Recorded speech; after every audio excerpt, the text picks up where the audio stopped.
TFA fam, what is up? How's everybody doing? We are on to week 9. Hope everybody had a good Halloween on Monday. Well, if you have kids, hope they had a good time. Hope everybody stayed safe. But we are on to week 9, like I said. So we already got questions pouring in, like Josh and AO. So we are here to answer every single question that you guys have. There's been some nights that we've went for 4.5 hours. Hopefully that is not the case tonight, but we will see. But first, before we do, it has become tradition around here, around these parts, after Halloween, that we don a new hat for the rest of the year. And so I'm happy Walito is already in the chat. That way he can be here for this glorious moment of what is about to happen here. So let's change it out. You know, I've wore this Tigers hat all year, and let's do it.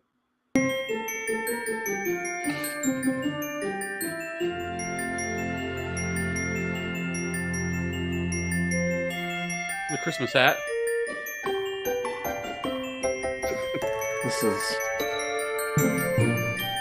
Let's go, baby. 52 days away. Okay, I'm excited. Halloween is over. It is officially Christmas season. Okay? I know you're excited. The absolute disrespect for Thanksgiving. Listen, Christmas is like Thanksgiving is like the appetizer for Christmas, okay? Yeah, but people usually at least acknowledge the appetizer. Thanksgiving doesn't even get acknowledged until like the day before. Hey, it is what it is, okay? You know, it lights up. Oh, actually, hold on. People want to, enjoy this? You're gonna give somebody a seizure. Okay, it lights up too. Anyways, let's get to what we came here for. Answer questions. People are probably turning out like, okay, I'm out of here. So, Christmas hat is donned. So, let's go. It's gonna bring everybody good luck this week. Okay. So glad we only have to do that once. We could make it a thing like every single week, you know.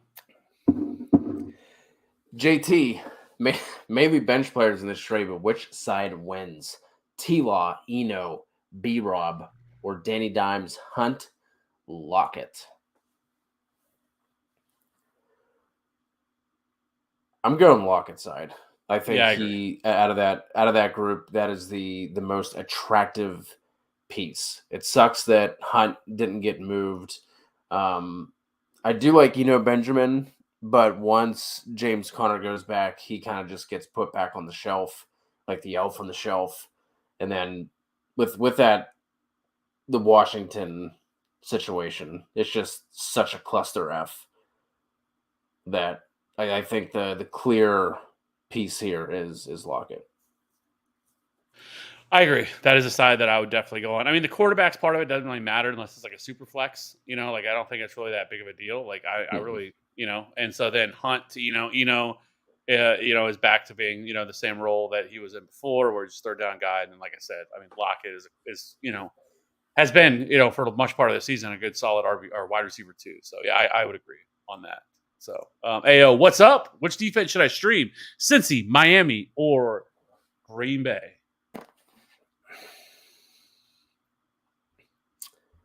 I like Kansas City this week if KC is available, but if not, out of that group, probably going to go Cincy. I did have an entire defensive streamers video written up, and then by the time I was able to get to it, it was already like Tuesday night, and I figured it wouldn't be worth anyone's while. I did have Cincy written up, and then the Browns smacked them around, but I still think that they're a solid play. Just one of those games. I do think that the Bengals offense bounces back, which is going to force the Panthers into a negative game script, which could increase the opportunity for some turnovers. So out of that group, I will go Cincy. I definitely agree with you on that. If Kansas City would be available, I think they're an intriguing option. I also think the Packers are an okay option. But I don't know. This Detroit offense has looked pretty good for parts of the season, especially at home. They've done a really good job. So, but I think that's where I would go. Ayo, do I drop Brandon Cooks for Claypool? I think that's a tough call. Would you rather have herpes or gonorrhea? Well, I actually like this move because this actually fits really. Like, I think the Bears' move doing this was a really smart play. One, I heard a lot of people saying that they overpaid for him, trading that high second round pick. I don't think they did because if you look at next year, there's not a lot of, at least in terms of free agency, there's not a lot out there. Like everybody that was supposed to be in free agency next year got extended. So it's pretty rough. Like Jacoby Myers is the best wide receiver in next year's free agency right now. And so like obviously they can go through the draft and be able to draft somebody else as well. But like he fits perfectly for what they want to do, and really Justin Fields' skill set. Like his best ability is the deep ball, and now I think you get Chase Claypool a little bit out of the slot, put him on the outside. So I think this actually maximizes what he does best. So and he was in a crowded situation there with Freiermuth and Deontay and George Pickens. So I think this move made a lot of sense for the Bears. So I actually like the move. But between the two of them, I think they're actually pretty even rest of season because it's going to take Claypool a little bit of time to come in, pick up this offense, get a grasp. It takes longer for wide receivers to kind of pick things up than it does for like a running back whenever they move teams. So I would probably lean towards Brandon Cooks because he's going to be the wide receiver 1 on this team. But I think Claypool is pretty close. I'd probably hold on to Cooks. But then again, I don't know really as well because Brandon Cooks does not seem like he's very happy right now. And who knows? He may try to force his way out via a release. Yeah, my only thing with Claypool is I just don't know the volume that's going to be there this year. Right, they are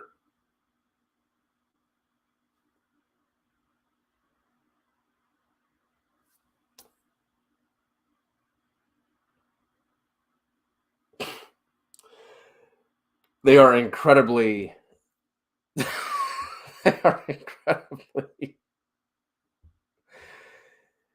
incredibly run heavy. So I like Darnell Mooney getting like 6 targets per game. Like we're getting all rock hard about that. I just don't know how much volume is going to be there for Claypool. But then, like you said with Cooks, he does not sound happy whatsoever. So he either sits or forces himself to get released, I guess. I don't know, man. That's a tough one. But TN, my lord, my. Tis the season. That it is. It is. It's always TN season. It is. And we appreciate you, TN, as always. You are the absolute man. You are the GOAT. We truly, truly, truly do. It doesn't feel like any words we say really matter enough to be able to say how much we do appreciate it. Truly does mean a lot to us. We certainly don't take anything for granted. So do appreciate you. Like we've told this story 1,000 times. You've been here since the beginning, and I truly do mean that. So really do appreciate that. Yeah, it's just like, well, like what else? What else do we say? Yeah, but it truly is appreciated. Yes, more than we can put into words. Yeah, TN, you're the GOAT, the OG, the one and only, the 101. TN, I want to get your thoughts. Rank your holidays for us. I want to know TN's holiday draft order. Legendary Pest Control honestly thought he was a family member with a fake profile. No, Legendary Pest Control, he is not. That's why I said we need to try to get him on for even if it's just for a show. Maybe we do a because my schedule now we have our last baseball tournament this weekend, and then I'll be pretty much done. So for the year until next year. So maybe we need to do like a throwdown, or not a throwdown, a Friday free for all or something like that. Maybe we need to fuck up TN. And get him on for us because I would love to chit chat with TN. Yeah, the man behind the man. Yeah, but yes, truly appreciated Walito.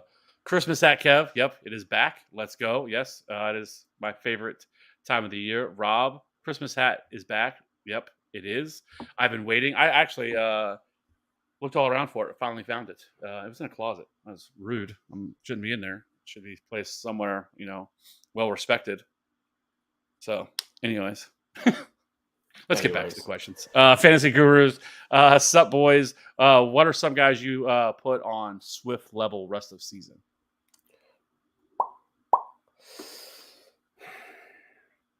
I mean, you can just think about any other disappointing running backs. I guess like a Fournette. Probably put on his level.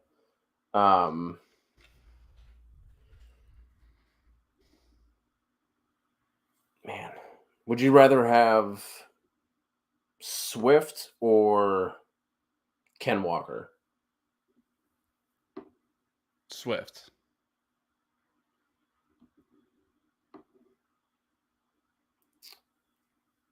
That one's close for me rest of the season. I think the receptions part is what plays a factor for me. He has a 12% target share on the season. Last week, he really wasn't involved at all on the ground, only 5 carries. Really, in the last 3 games he's played, he's had 5, 7, and 5 carries, but he's seeing targets, and that's what's really helping him. Obviously, touchdowns as well. He scored a touchdown 3 of the 4 games he's played this year. We did see him with 15 carries week 1, but then that's kind of died off, especially once he suffered this injury. I just think, though, as he gets healthier and if he can stay healthy, that's the problem. Can he stay healthy? Because that's always been his biggest issue is that he just can't seem to practice again today. So to stay healthy, and so it limits his upside. So if he's healthy, he's a top 5, top 6 running back. But it's kind of like what I talked about with Jonathan Taylor. At least he's giving you production. He's still averaging 16.3 fantasy points per game, which is 11th most. He's outside of week 3, which I believe was the game. Yeah, was the game he got hurt in, so he missed that part of that game, and he still scored 26.5, 16.7, and 14.3. Largely due because of his pass catching usage and the touchdowns that he scored. So I think he's going to be a little bit hard to trust. I think he's more on the Aaron Jones level, right? He's not going to see the full complement. He's not going to be an 80% workload type guy, super efficient running back, involved in the passing game. I think he's right around the Aaron Jones type of range of running back to me. Swift or Mixon? Mixon. Swift or ETN? I think I would go ETN. Okay. Yeah, I think those are all names that are kind of in that general area. Mike A. Good evening, guys. Good evening to you, Mike. Who would you flex this week, JT, Myers, or Palmer? Not too sure if JT plays, though, or if he would be effective with that ankle.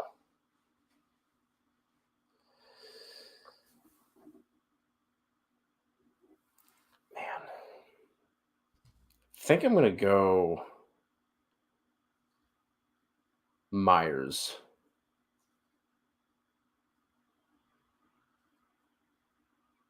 JT did tweak the ankle again.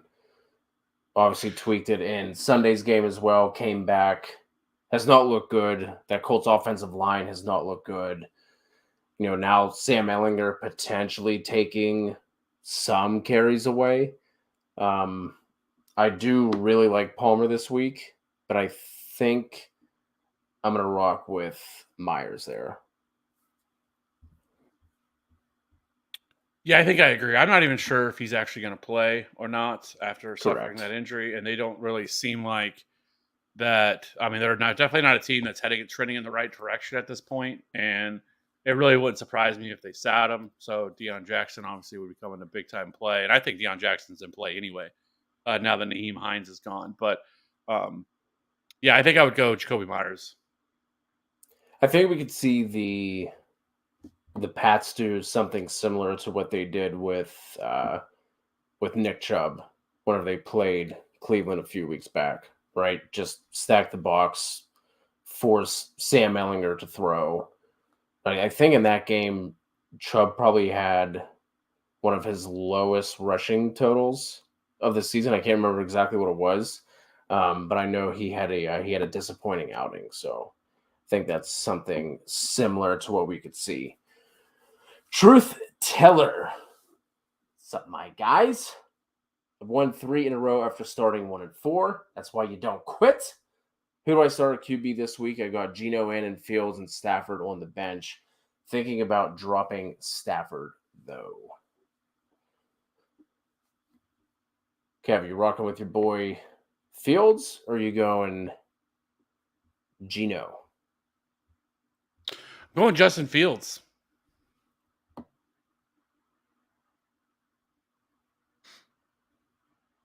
I have Justin Fields ranked 9th this week, and I have Geno at 12.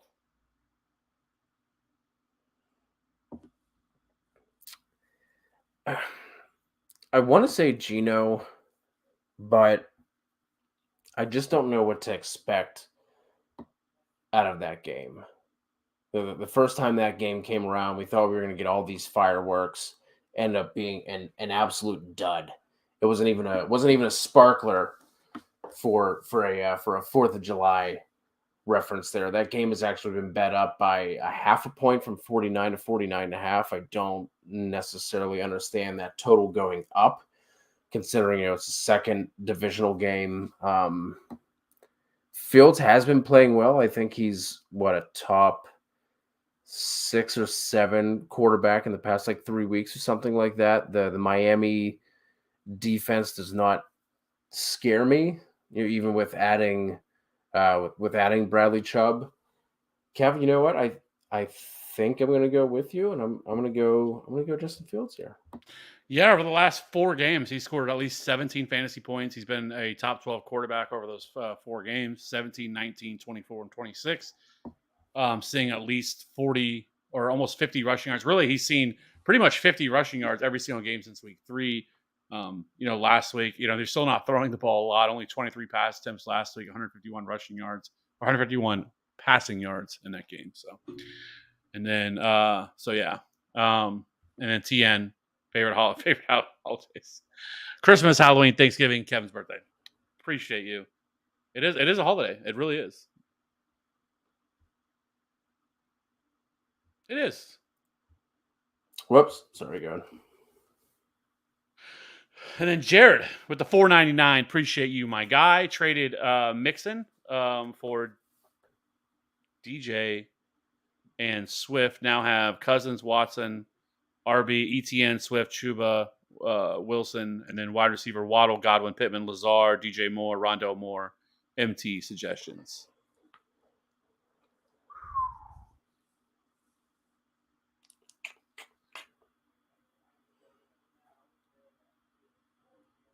Is he asking who he would start this week, or what are we asking here? Overall of the team, I mean, this is a very, very good team. Love the ETN Swift combo. I think you could probably, with all the wide receivers you have, because you have a lot here. I think, would you maybe look to trade one of them and try to acquire another running back? Yeah, okay. PPR, any trade suggestions? Also have Andrews and Likely as well. I think what you need probably is a running back here, because there's obviously a little bit of concern with DeAndre Swift and being able to stay healthy, and so Travis Etienne is locked in, kind of the RB1, 80% opportunity share over the last couple of weeks, and just really has been the guy. And so you're locked in there. I think you could probably use. It doesn't necessarily, again, it doesn't need to be a slam dunk, RB1 that you're trying to go out and trade for. I think maybe acquiring a Khalil Herbert or somebody like that, I think is as a range you could look to get to, or just be really aggressive with free agency. But there's not like a ton of options. Depends on how deep your league is that you're in.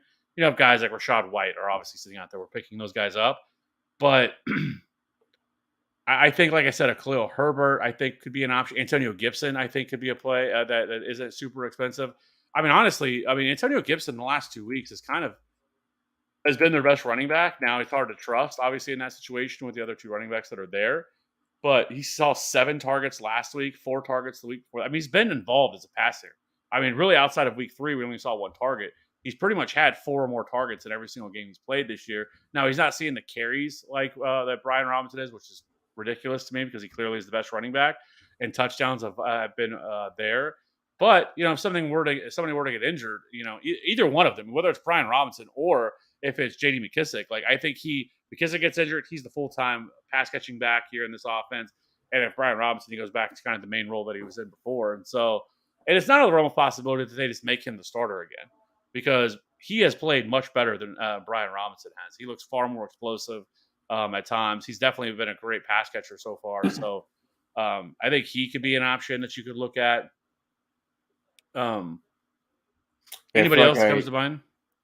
I feel like I bring him up every time this comes up, but Miles Sanders, someone who I think you could get relatively cheap, like never seems to carry, the value. I am actually surprised by this. I figured it would have been higher than I thought it was going to be, but to see that he is 12th in opportunity share was, a little bit like I think if you were just to ask people, like, where do you think he ranks in opportunity share, he would be much lower. Now, obviously, Jalen Hurts taking some of that away. That opportunity share is looking at just the running backs in the room, but 19 red zone touches, ranks 9th. He's 8th in rushing yards, 7th in total touchdowns.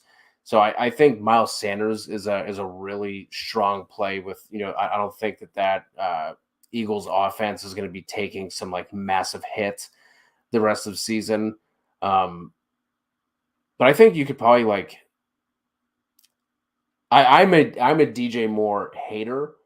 I might be looking to move off of him after the past 2 games that he has had. I do like him for this week, but I think you could look to capitalize and maybe sell high on DJ Moore if maybe you want to try and go out and get like a bigger named running back. But maybe like you said with the Khalil Herbert, you could maybe even trade like a Rondale Moore for Khalil Herbert potentially. Look at doing something like that without really dipping into the strength of that wide receiver room. Yeah. Let me see. Because with Waddle, Godwin, and Pittman, Rondale Moore is never seeing the starting lineup. DJ Moore might not even see the starting lineup.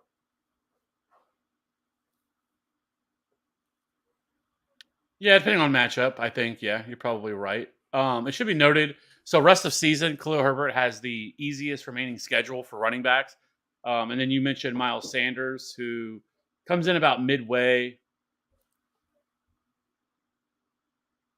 14th easiest schedule remaining, so kind of right there in the middle. Dameon Pierce is also another guy. I think his name has kind of cooled off a little bit. He's been good, really.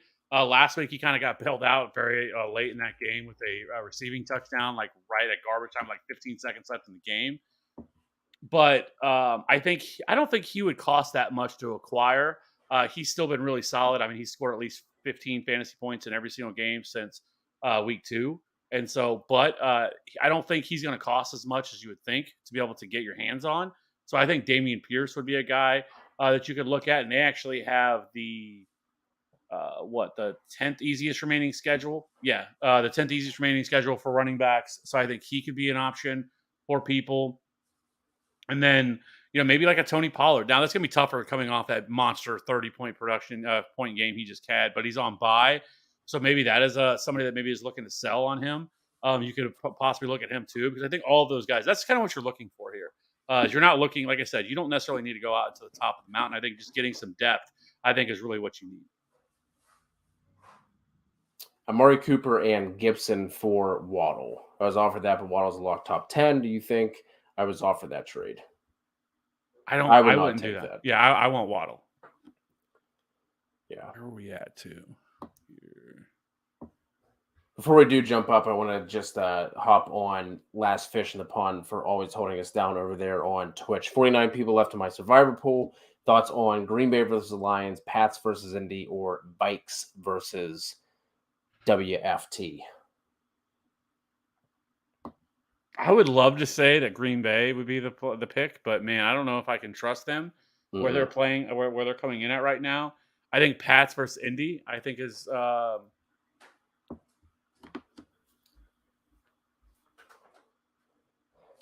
think I would rank them Pats, Vikes, and then Green Bay.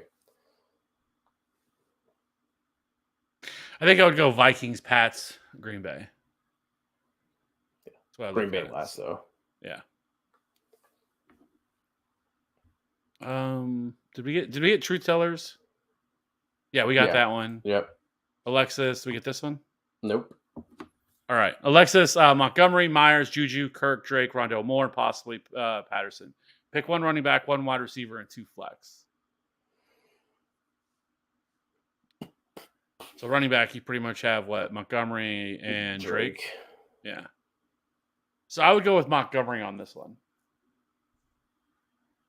over Kenyon Drake. If Gus is out, do you feel the same way? No, then I would go with Drake. Sucks we're not going to... Should have somewhat of an idea. I mean, at the very least, I would look at it like if he doesn't practice at all this week because they'll also have a practice on Saturday. If he doesn't practice at all, I think you'll know. But if he's getting in limited work and he's like some sort of game time decision, then I would just go Montgomery. I wouldn't even mess with it. It's really odd that they already came out 2 days ago and said that he's questionable. I feel like it's we have not seen that too many times where they're just like, hey, a week from now, he's questionable. Just mark it down already. Yeah, he could be worse than what he is. So, I would go Montgomery, and then the wide receiver 1, I'm going Juju, and then the 2 flex, I'm going to go with Jacoby Myers and Rondell Moore. Ooh, and Rondell Moore. Interessante. I don't hate it. I lean... It's so hard to put trust in Christian Kirk at this point. But I think I would have Kirk slightly ahead, but I don't hate the Rondell Moore call. Truth. Robert Tonyan or Conklin this week. I got Patty Fry on bye. I'm going to go with Tonyan. I'm not trusting the 2-touchdown game from Conklin last week. I'm going to go Bobby T as well.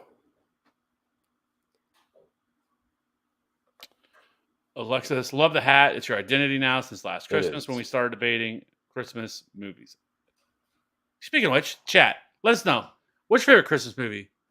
And did you guys see that? I don't know if you guys saw this, but Christmas Story is actually doing a sequel this year. It's going to be on HBO Max. I saw it the other day.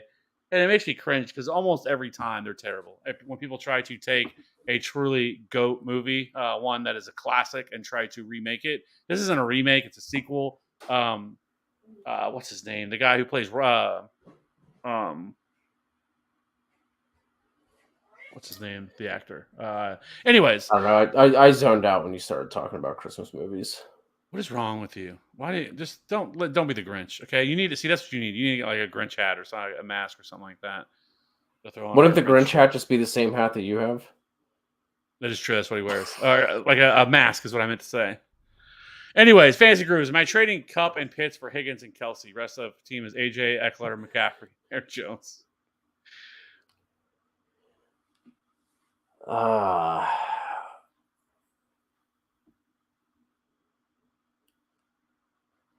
I don't think so.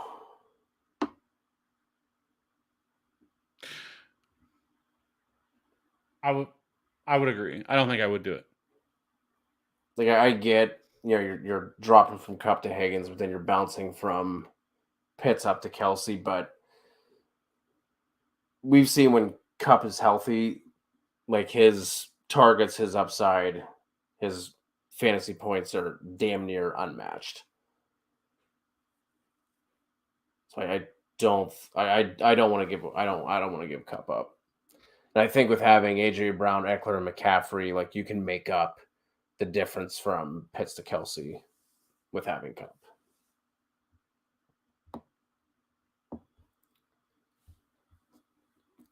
Jacoby Myers, a sell high or a keep? He's a keep. Yes, agreed. Because I don't think you're getting anyone to really pay much for Jacoby Myers. Yeah, everybody hates Jacoby Myers. Not say hate, but maybe they just don't love him as much as I do, But Jacoby Myers has been really solid so far this year. So yeah, I'm not moving on from him. I mean, he's a pretty solid, I think, low end RB wide receiver 2, high end wide receiver 3 rest of season. Yeah, Jacoby Myers is up on the trade block in one of my dynasty leagues, and I thought about going after him, but that team is just it's a team I took over, and it is awful. I would really like to have Myers on my team, but I don't think he does much for a rebuilding team in dynasty. Got a little conundrum here from Legendary Pest Control. I don't want to drop the Cowboys D or their kicker, as my name is Meyer Chubb. Not touch me. Next man up is B-Rob. Is he droppable for a kicker / defense? No, I think you just dropped the kicker or defense.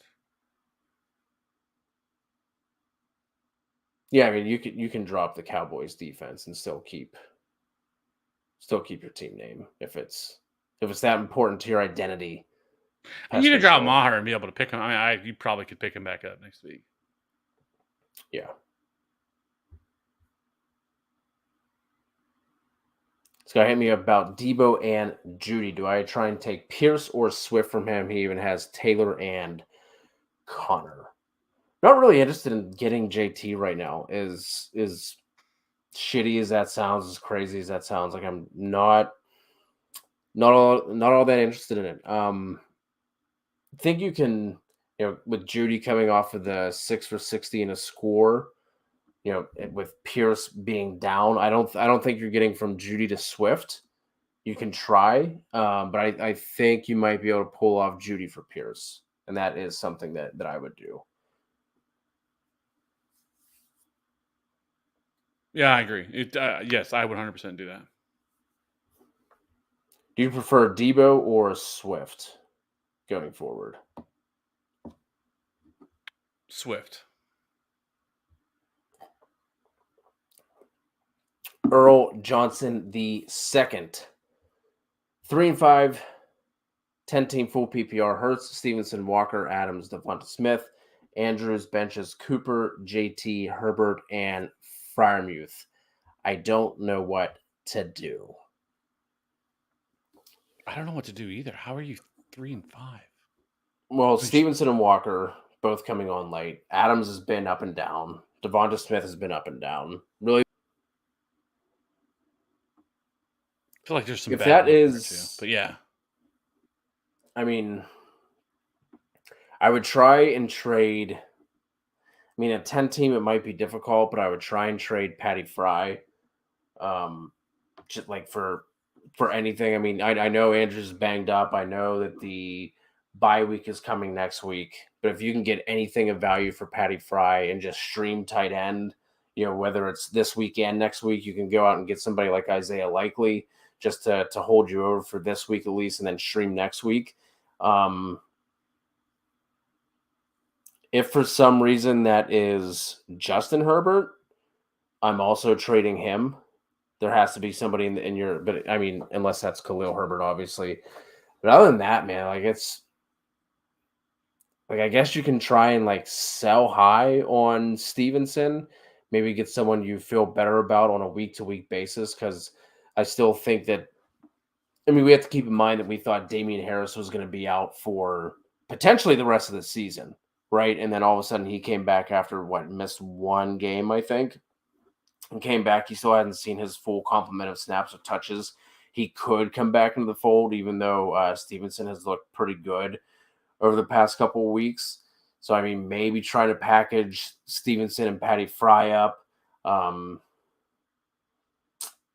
Wait until Devonta Smith has another blow up game and try and move him. But that's just, I think now like that team could be starting to hit its stride, right? Yeah, I mean, I think everything's going to come together here for this team. I mean, this is a really solid roster. I mean, Hurts has been a monster. Stevenson and Walker have been great, especially the last almost month of the season. Adams, I think, will start to be a little bit more consistent. Devonta Smith, is who he is at this point in that offense. And then Mark Andrews is a baller. And so this bye week they have coming up after this week, I think could come at a better time, give him a little bit of time to get healthy. And then your bench with Amari Cooper and then JT. I think you have some flexibility, you have some depth. I think you're just gonna have to ride it out. Like, I don't think there's any one move you can make right now. And like you said, like I think everything's kind of coming together, right? Because like you mentioned earlier in the year, Stevenson wasn't, putting up the numbers he is now. Obviously, Kenneth Walker was a 0, so now you've kind of got all this together now. And I would just ride this out. And I think you could end up. I mean, this is still definitely 100% a playoff team. Yeah. Would you sell low on JT? I would look to see what you could get, but like I'm not just giving him away because we saw this 2 years ago, his rookie year, right? And obviously that was the infamous when I said that he looked like could be Trent Richardson. Maybe that's what we need. Maybe we need you to go back, film, next week when you're talking about the running back rankings. Call him Trent Richardson again. Maybe he tunes in and I just pissed him off. I don't know. But it hasn't been good. And like I said, one of the biggest problems too is that their offensive line, like you mentioned, has been dreadful. And like their offensive line has been really good his time that's been there. But right now this season, they are 31st in adjusted line yards on the season. Only the Rams have been worse than they have. Wow. And they are 20th in power, 26th in stuff. They are 26th in open field rank. Like they have just been truly dreadful this year. Their offensive line, which obviously is not helping. They're not creating any holes whatsoever. And now when you have a rookie quarterback, teams are going to be daring him to throw the ball. And so now you're just going to be even stacking the box even more. Before you had Matt Ryan in there, which you really weren't worried about him either, about escaping the pocket. And so it just really hurt. I mean, the numbers are all there. Like if you look at everything else, just the opportunity numbers for Jonathan Taylor, like and you took away the production that he has, like if you're just following that, I mean, he's there. He's 10th in opportunity share on the year. He's averaging almost 18 carries per game, 4 targets per game. I mean, that is 100% a bell cow back, but he just hasn't produced. I mean, he is RB25 in fantasy points per game this year. He's 38th in yards per route run. He's 47th in yards created per touch, so he's not efficient. He's also 38th in breakaway run rate, so that's carries of 10 plus yards. So he's not doing anything there either. And so he just has been pretty much, he's barely an RB2 so far this year. He only has 2 games this year where he's been a top 24 running back. Week 1 where he scored 27.5, and then he did so again week 7 where he put up 15.5, and that's because he saw 7 receptions for 8 targets in that game. And I know people are going to believe now, and maybe you can sell him now because people are going to think that Nyheim Hines being gone, that all of a sudden he's going to see even more opportunity. I don't see how he could see much more than what he's seeing now. Like he's seeing a massive amount of opportunity, and it's still not paying off for him. But maybe this is the perfect buying window. I mean, I know that obviously he has him now, but I just feel like if you could trade him, like maybe like if somebody offered you something that you felt like that you were happy with, maybe. But I still feel like I would hold because you just have to figure at some point this year he's gonna figure it out. Because in 3 games so far, 3 of the 6 games he's played this year, he scored less than 7 fantasy points. And so that's not obviously helping. Yeah, it's been bad. Mechie, Kittle on buy, Fab is $1.50. I have $1.13. How much do I bid on Evan Ingram in a full PPR? 5%. $5. Yeah, not very little. Yeah, I wouldn't go crazy. Especially on a tight end. Yeah, especially on tight end, and also depending on the number of teams in that league as well. I obviously with having 6 teams on bye, that's certainly could potentially have 6 teams looking for looking for a tight end, Evan Ingram is my preferred streamer for this week. He's actually been really solid the past couple of weeks, but I would not go crazy. So you're still, at the end of the day, you're still talking about a 1 week rental. Maybe look around your league and see how many other teams might be in the market for a tight end this week, and then maybe you bump that up to like $10. But I'm not going wild there. Yeah, I think there's a lot of other options that you could go with, right? Like, at least just for streaming this week, Mike Gesicki should be widely available. Juwan Logan Johnson, Thomas, Kate Otten. I mean, there's a lot of different options that I think that you could go with here. Yeah, Logan Thomas, like you mentioned. I just don't think there's a need here with going someone, even Hayden Hurst, I think is also a player you could be looking at as well, potentially possibly being available. So, yeah, I'm not spending that much on him. Our guy JT looking swollen out of control, coming through with another super chat. Appreciate you. Would you trade Swift and Waddle for Saquon? I love Saquon Barkley, and no, that's too much. See if you can get something coming back. That's a little too much. Even with Swift kind of being down, Waddle for Saquon is probably a pretty even trade, but adding Swift into that is a touch too much. I would see if you can get something back on that, Jared. Slide back up, find where we were at.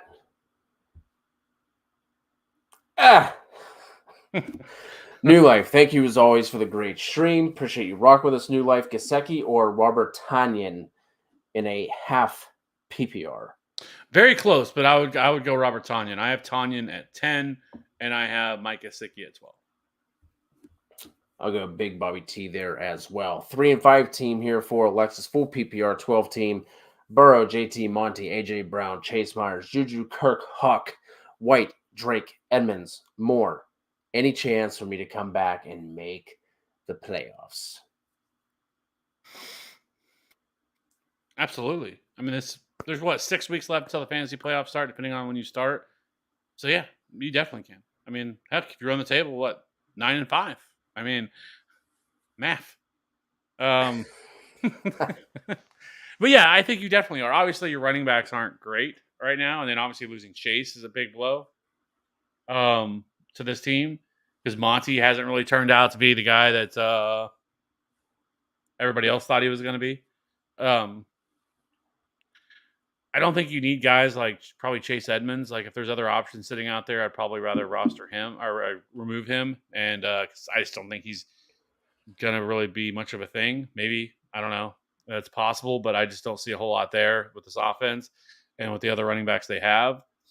And so, I mean, you need another running back, I think, but I just don't know who you're gonna be able to get without creating a hole somewhere else. Yeah. I mean,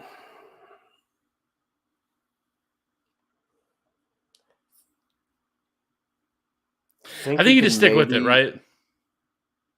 Yeah. I think you maybe look to move AJ Brown just because he's been up and down this year. It's really been either him or Devonta Smith that have gone off. We haven't really seen both of them produce in the same week, and coming off the massive week that he just had. Maybe you could look to move off of him, and managers start remembering some of the games he had earlier this season. Maybe you can get like a 2-for-1 where you're getting a solid running back in return. You're still getting like a decent, say like back end wide receiver 2 along with it as well. I would like to say Juju, but I don't think even with having back-to-back 100-yard games with a touchdown in both weeks, I don't really think you get a ton for him. Yeah, I mean, there's definitely still a chance. Maybe you just put AJ Brown on your trade block, see if you can get someone to, maybe overpay, maybe throw out Juju on the trade block as well, and just see like what kind of return you can get for him. Kirk has obviously fallen off. And the only thing I would say too, I don't mean to cut you off, but I just now remember with this being Alexis and being in our Discord. Is it if this is a keeper league that I'm thinking of, then I'm not trading AJ Brown. If this is a keeper league, I know he didn't mention it here, but I know he talks about it all the time in our Discord, and so I'm thinking that is the keeper league. Yeah. So if it is, like, it's tough, even more so now because in a keeper league, like, we're not trading JT, we're not trading AJ Brown, you're not trading Jamar Chase because all three of those guys are locked in. Now, if this isn't that league, then we'll talk. Obviously, then never mind. But if this is, I wouldn't trade any of those guys, and I would at best maybe try to package, even a Kirk and a Rondale Moore or something like that, and try to go get like a Damian Pierce, guys like that, Miles Sanders. These running backs that aren't going to cost you as much, but that I think that can anchor your RB2 spot. Yeah. Hudbolt. Need one here. DJ Moore, Gabe Davis, Devonta Smith in a full PPR. DJ Moore. This week I have them ranked DJ, Smitty, and Davis. So I would go DJ Moore, even as the anti-DJ Moore guy. Blurpy. Just did this traded Terry, Lockett, and Foreman for Derrick Henry.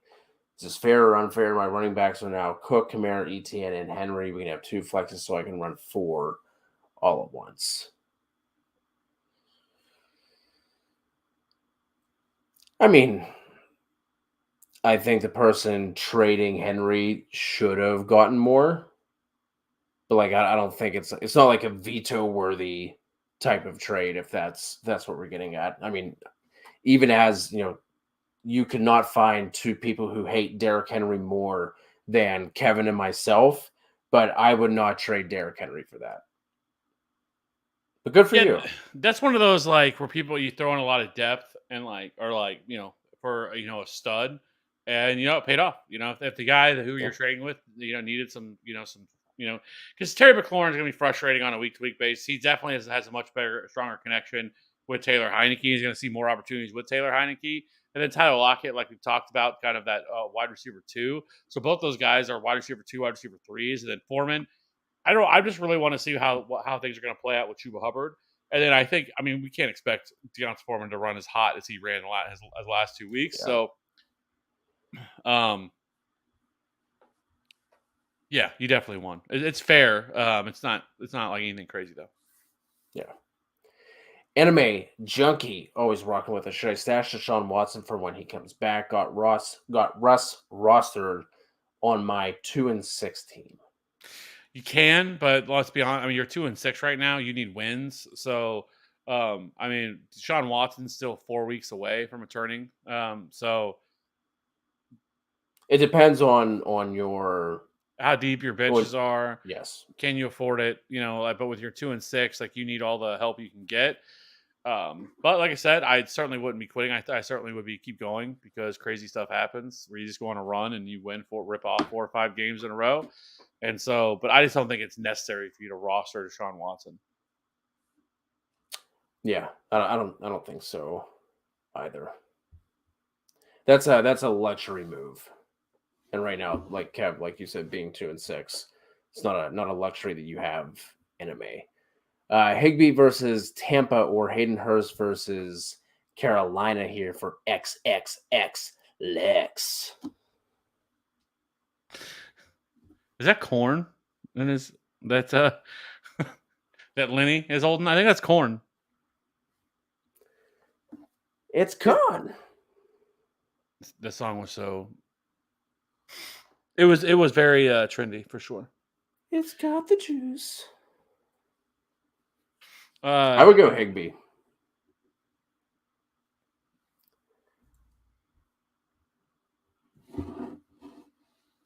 I would go Higbee. Tampa Bay giving up the 5th most fantasy points per game to the tight end position. Tight end is one of those ones where you can't always take like the amount of points they've given up just because there's so many bad tight ends that teams that have not given up a ton of points. Like you really have to look into who they have played. But the Buccaneers for the past 4 years, 3 years at least, have always given up fantasy points to tight ends.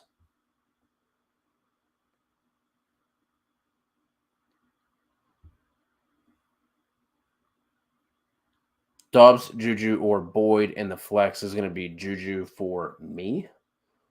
Really like Juju this week. Yeah, it's really close with Tyler Boyd just because of his usage in his passing game with Jamar Chase out, but I still lean towards Juju as the main guy here that I would go with. I have Juju at wide receiver 16, and I have Tyler Boyd at 18. So I like both of them. Boba, Geno or Goff? I'm going Geno. Yes, I would agree. Either Bear, Curtis Samuel, or Thielen in the flex.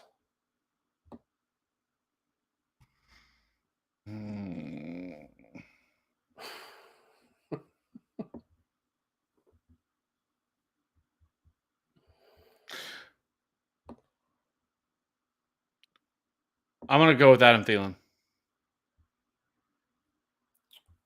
Ooh. Did not have that one on my fantasy 2022 bingo card. I'm going to go Curtis Samuel. I would like to go with Khalil Herbert, but like his usage is just so unpredictable and so up and down. Now you have Justin Fields coming out and running a lot more than he had been as well. I like the way this matchup sets up for Curtis Samuel, so I'm gonna go Samuel. Thinking this revenge game for Kirk Cousins could see the Washington Commanders have to throw a little bit more often, and we've seen Curtis Samuel get involved. Talked about him on the wide receiver ranking show that dropped today. 9 carries in the past 2 weeks. So they're trying to get the ball in his hands. They're trying to get him more involved. Andrea, hello. A Jeezy 20. PPR, who's the better ad rest of season? Kev, your boy, Terrace Marshall, Zay Jones, or Tyquan Thornton? I would rank them Terrace Marshall, Thornton, then Zay Jones.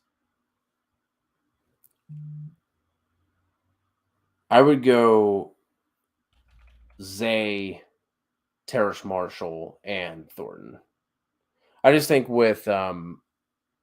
Zay Jones' involvement is a little bit more bankable than Terrace Marshall. Again, talked about. I did mention your boy Terrace Marshall on the wide receiver ranking video today, Kev. So there's no disrespect to your boy, but it's just hard to put faith in someone on a bad offense that has been on a milk carton for 2 years and was just found walking around naked in the wilderness, and they were finally like, Terrace, come back inside, man. Put some clothes on, run some routes. And he's looked good. 86% snap share 2 weeks ago, I think, jumped up to 92% last week. So he's going to be involved, basically because they have nobody else to get involved on that offense now. But I think Zay is just a little more bankable. Might have the lower floor, and then Thornton. I don't know what to do with that New England offense. We never know. Is it going to be Bailey Zappi? Is it going to be Mac Jones? Getting more of the running backs involved. So Thornton would be last for me.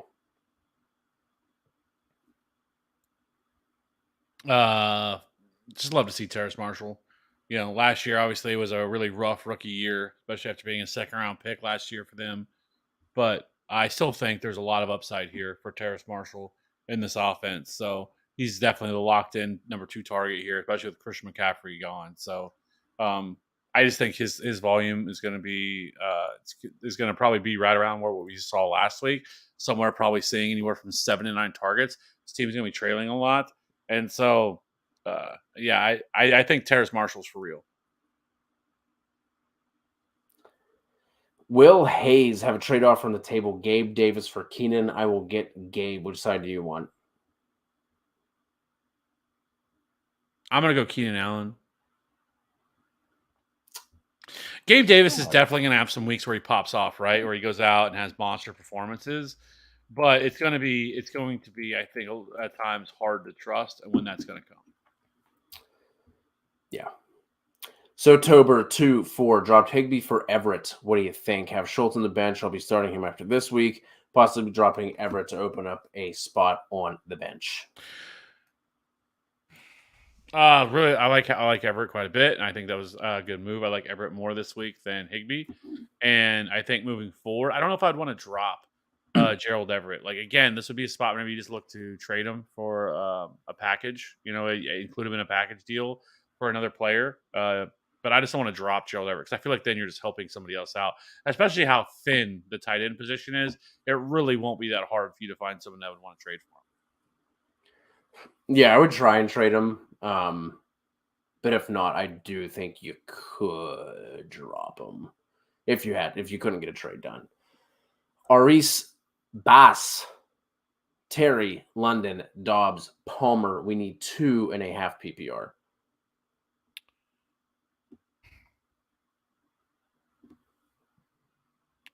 So I'm going to go Terry. I'm going to go Terry and Palmer unless Lazard and Christian Watson don't play. Then I would go Terry and Dobbs. I'm going to go Terry and Palmer.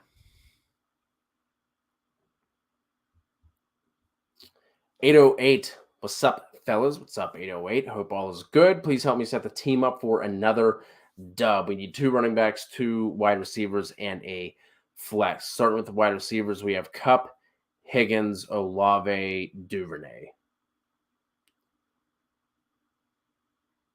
It's going to be the first 2. And then 2 running backs, Sanders, Foreman, Connor, Herbert, and CPAT. So Sanders and Foreman, and then we're going to flex Olave. Yahtzee. Andrea, Pittman or Pierce?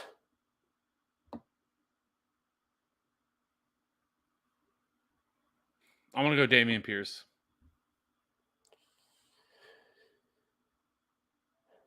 I don't love the matchup for either this week, but I'm going to go Dameon Pierce as well. Sick, nasty. Pacheco or CEH? Sorry in advance.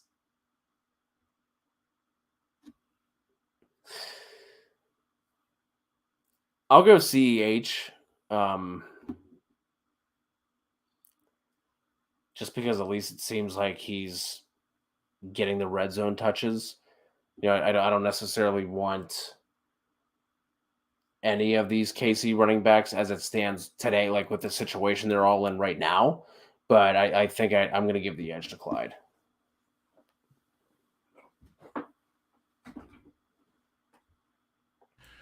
Someone clearly didn't watch my video.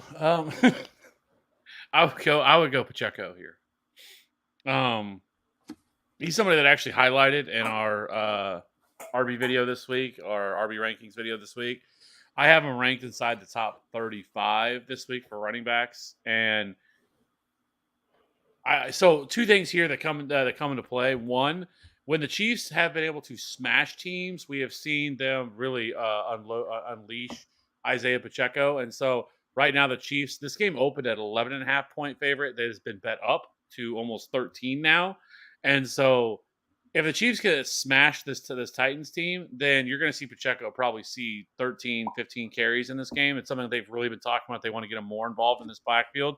It's why they said they started him last week. He did start the game because they wanted to get him over 10 to 12 carries is what they were saying. They didn't quite get there with him. But he's definitely the better running back here between these two, and CH has been all touchdown volume. So if I had to start one, I'm going to start Isaiah Pacheco. Pierce or Palmer in the flex for live creation?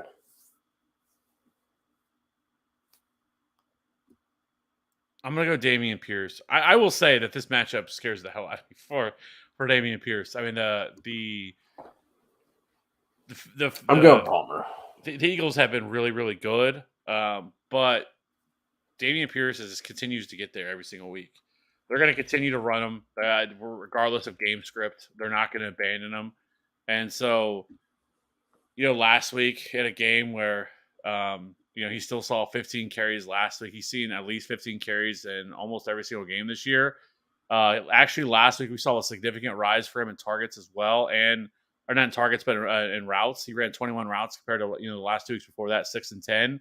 He has seen now 6, 5, 4, and 5 targets, so he's being more and more involved in the passing game, and he's continually seeing touchdown opportunity here. So I'm going to go with Dameon Pierce, even though I don't love the matchup. Because we do have to remember, I like Josh Palmer this week, and he's somebody that I definitely would be talking about. But it's not as if that he hasn't already been the number 2 wide receivers for most of this year.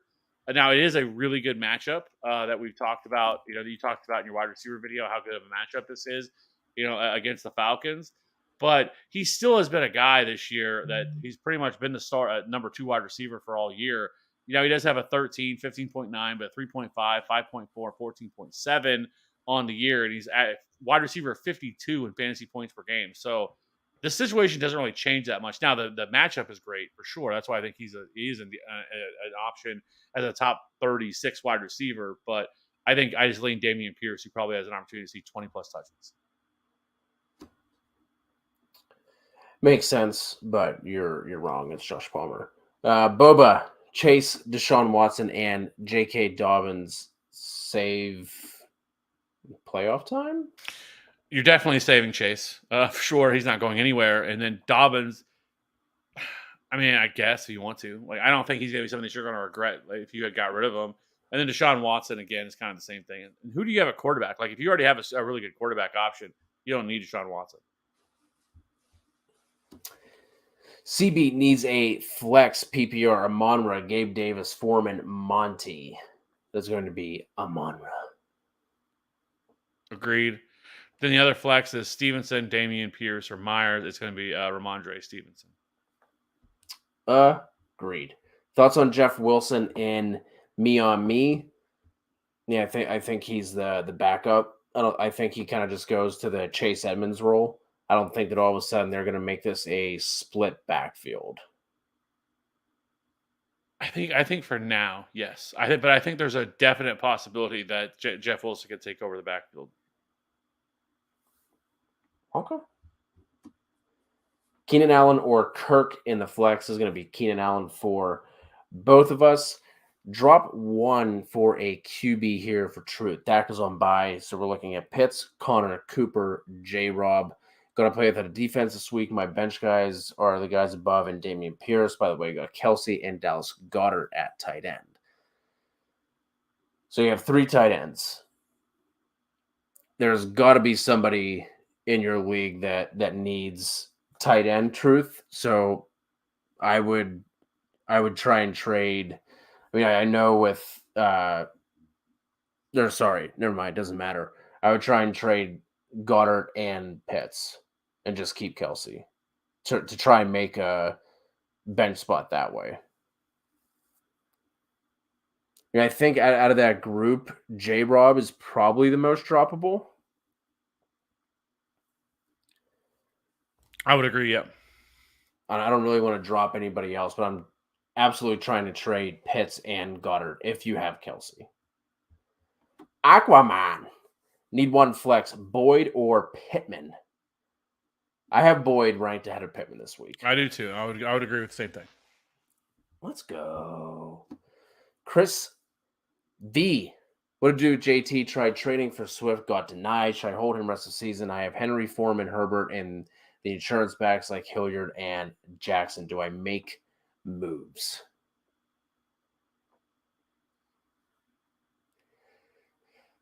You got to write out with JT. I'm definitely not. He's not droppable. You're not dropping JT. I definitely want to add Deion Jackson. If he's sitting out there in any league, I'm looking to add him because he is going to be involved now. With Nyheim Hines gone, he is going to see opportunity, regardless.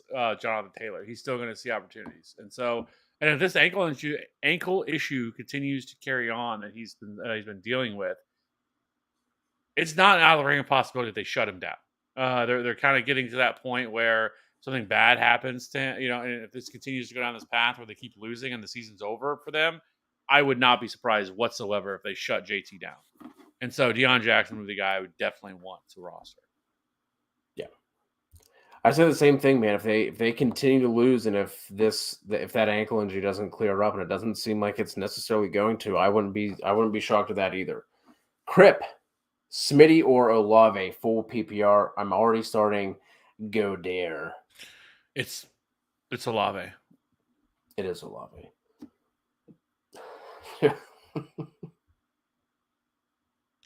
Aqua, are you in our Discord? Just want to know. There's a reason I'm because I had made a comment about Tua the other day in the Discord. So, and he's actually, when I made the comment, he's actually the person I thought about. Do you consider Home Alone a Christmas movie? It's 100% a Christmas movie. Okay. Why would you don't consider it a Christmas movie? I know some people don't, because it takes place at Christmas, but it's not necessarily a Christmas movie. But the message is about like family and and all this other stuff. Like, so I think it's very much is like the messaging of it is a Christmas getting left behind by your family. That's what else is more Christmas than that? Who hasn't done that? Super relatable. Did you watch the one they made last year that came out? Did you watch it on Disney Plus? It was terrible. You didn't miss anything. Don't watch it. Okay. But that's what I was talking about with A Christmas Story. I guess Ralphie was the name that I was thinking of. It is back, so we'll see. That comes out mid November. But yeah, I think like if I had to list my top 3 Christmas movies, it would probably be Elf was in there. Home Alone would be 1. Elf. And it's tough because I think Polar Express is really good, but then I think also the Santa Claus movie, at least the first and second one, are really good. A Christmas Story, like it's tough for me to be able to. Santa. Bad Santa's up there. Yeah. Do you play JT over Drake and Monty? Yes. Yeah. A fract. Do I trade Brady and Myers for Lamar? Yeah, I'm doing that.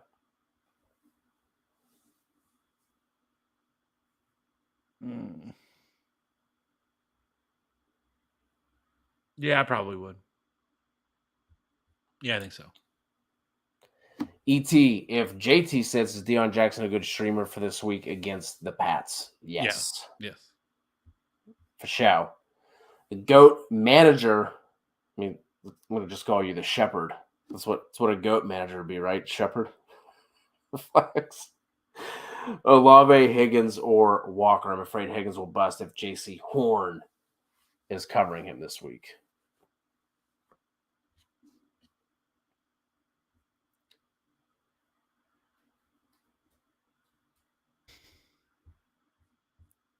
I'm still going Higgins. I think the offense bounces back. I don't think we see 2 poor performances by this offense. I'm gonna go Kenneth Walker. I don't mind that. It's between those 2 for me. I don't mind that. I actually have Olave ranked ahead of T. Higgins. Well, everyone's entitled to their opinion. They're close to me. I think I have Olave at 13. I think I have Higgins at 10. So they're close to me. I can definitely get behind the Walker call. I lean Higgins just because, like I said, I think that offense bounces back. But Walker would be my second choice behind Higgins.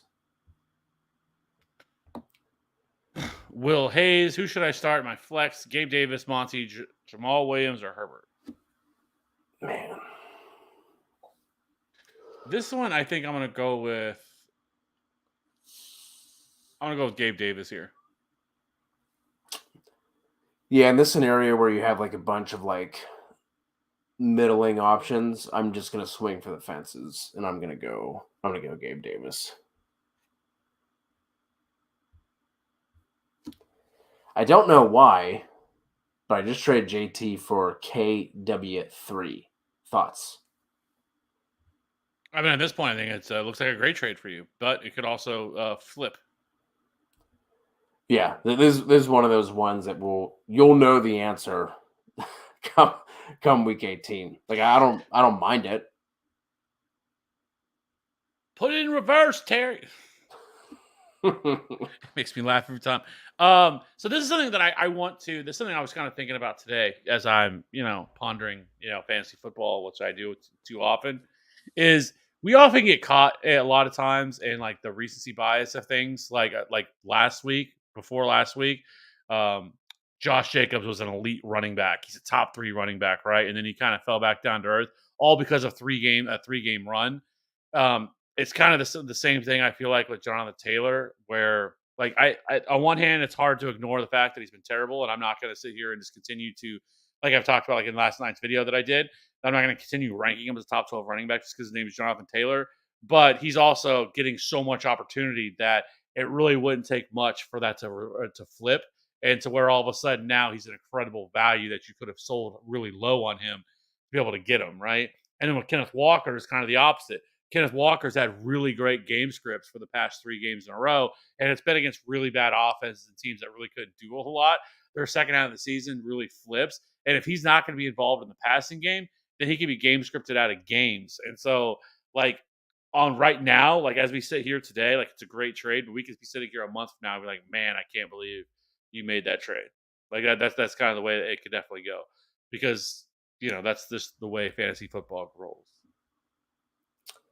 Buddy P. Moon. I was offered Godwin and Michael Carter for Kirk and Foreman. Should I accept full PPR? If you're getting the Godwin side, yep. Yeah, give me the best player in the deal, and that is Godwin. Buddy, I'm glad you like it. The best part about it is this is actually a full-blown onesie. I don't want to get us banned, or I'd show you the rest. But trust me, it's a onesie. Terry, JT and Swift are bust of the year. I'd rather have Jamal Williams. Speaking of Jamal Williams, him or Gabe Davis, the flex, full PPR. Gabe Davis. Njoku or Everett rest of season? David Njoku. I think Njoku should be back after their bye this week. Mr. Thick. Sorry if this is already covered, but am I alone in thinking that Nyheim Hines is going to take over the starting gig? He's electric, very good runner, not just a third down / receiving guy. No, I don't think you're necessarily alone. I think that is definitely in the range of possibilities. I mean, Devin Singletary is very much, a borderline jag running back. He's been okay this year. Hasn't been terrible. Hasn't been great. He is 26th in fantasy points per game. He's 24th in routes run or yards per route run. He's 33rd in yards created per touch. So, like, efficiency wise, he hasn't necessarily been great. He has seen he's 13th in targets, 13th in receiving yards on the season. But I definitely think it's in the range of possibility that he could be that guy. And I think it also says a lot about what they feel about James Cook, that they really haven't given him any opportunity whatsoever, that maybe he's not that guy. They've obviously been looking for it. That's why they tried to trade for all these guys. They tried to sign J.D. McKissick. They continue to tell us what they want to do here, and they want this. So it's definitely not out of the range of possibilities that Nyheim Hines could be that guy. And he's probably also a guy that maybe you should definitely be looking to trade for. Yeah. I mean, the thing that bogs all of these Buffalo running backs down is like you can't bank on the targets. Like there was that 1 week where Devin Singletary had 10, 11 targets, I think, in that Miami game. 9. Yeah, and 9. Then 9. Oh, no, 11. Excuse me. You're right. No, I was looking at receptions. Yeah. 11 targets. Thank you. But they're just you can't bank on them. And you also have Josh Allen taking carries away. I think Nyheim Hines should be the lead back here, but unless he finds the end zone, I don't think that I think it's like a solid RB2 like flex kind of play. I'm not entirely sure how high that ceiling is. Emmanuel rocking with us. Hello to you. 8-0, one of my Yahoo leagues. Let's go. I have Hurts, Diggs, AJ Brown, DJ Moore, Ayuk, Cobb. Assuming that's Randall Cobb, you can drop him. Fournette, Stevenson, Connor, Singletary. Which RB upgrade can I target?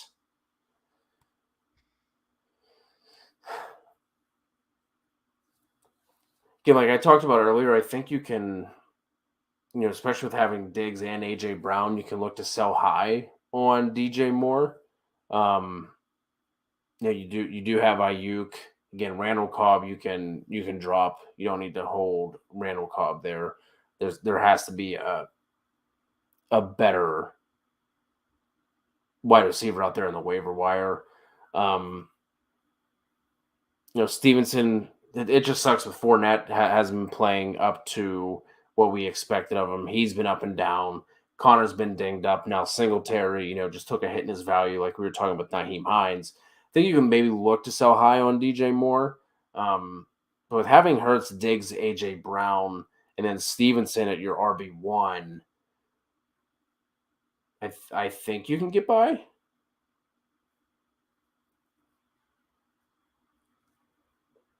Yeah, I think having Fournette and Stevenson, like you mentioned, and then if Connor can give you anything, Singletary, I think you're fine. I don't think you really need to do anything. If it ain't broke, don't fix it. 808, my other league, one running back and one flex. Foreman, CPAT, Eno, Jacoby, Devonta, and Chase Claypool. So we're going Jacoby for your wide receiver spot. For the flex spot. What about who are you putting in here at running back? You going Foreman? Yep. Yahtzee. Ken is getting screwed by Keenan Allen. Do I play Goddard or Everett in a half-point PPR? I'm going. I don't know where that one came in from the next because they seem kind of separate. Ken just has some feelings he has to get off his chest. Hey, this is a safe space, Ken. Come in here and let everybody know. We can be a therapy session here. I'm sure we all have letters that we like to, cuss out this year that screwed us over and spurned us. But do I play Goddard or I'm going Goddard? Go there. William, Tony, or Dylan at the flex. Harmon MVS also on waivers, but I'd have to drop Tony or Rashad White. Bye week and injuries, I'm still 7-1. Let's go. We're going Dylan. Going Dylan. I do like MVS this week, though. Yeah, but this matchup is so damn good. It is. For them. The Lions are dreadful against the run, and so the pass. Well, it's pretty much anything that's offensive related. They're pretty bad. They're pretty bad at it. At stopping it, and so I don't know. This feels like just an ultimate get right spot for AJ Dillon and just really this entire Packers offense here. So I just lean towards. I think I would go with him. Agreed. Captain Joking. Hi, loving the stream. We love you, Captain Joking. Team Cousins at quarterback, Eckler and Henry at running back, Devontae D-Hop, Kadarius Toney, back-to-back Toney references. Kev's loving it. Tight end is Taysom Hill. I have the option of trading D-Hop for Chubb. Should I do it? Record of 6-2 PPR. No. CJ, one, what does your bench look like?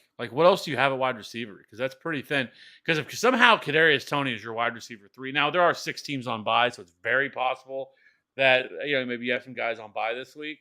But I actually think that's probably not a bad move at all. If you can get Chubb, but I don't know if you need it, right? You have Eckler and Henry, so you're pretty solid there. And then wide receiver, you're gonna be pretty thin. I really hope Kadarius Toney is not moving forward. Because honestly, I don't think Kadarius Toney is going to have much of a role in this offense at all. Everybody's so excited about him. We talked about him in the waiver show. Kadarius Toney's rostered more leagues than both Mecole Hardman and MVS, and I think that's a big mistake. I just don't think it takes these players so long to learn an Andy Reid offense and for Andy Reid to trust you. And so he's probably going to have some scheme stuff here and there, but it's not going to be nearly as much as people think that it is. I don't think this is, like we've talked about, this is a 2023 move for them. This has nothing to do with this year. There's so many other wide receivers here to for them to get the ball to. I just don't think Kadarius Toney is something that you have to have on your roster, and probably something that you could probably look to move or trade or drop. You needed to. Yang needs some help. Herbert, Palmer, Wilson, or Deion Jackson at the flex. This is Palmer for me. So if JT were to miss, it would be Deion Jackson. If JT plays, I would go with Joshua Palmer. T. Trilla, nobody else is Rilla. What up, fellas? Fields or Lawrence? Justin Fields. Fields for me. Jacobs or Walker?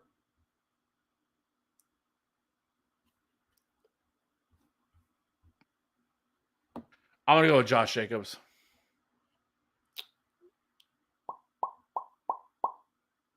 And then Cincinnati. I'm going to go with Walker and then Cincy.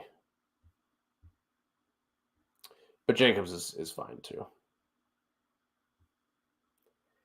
Is likely a must start if Andrews is out.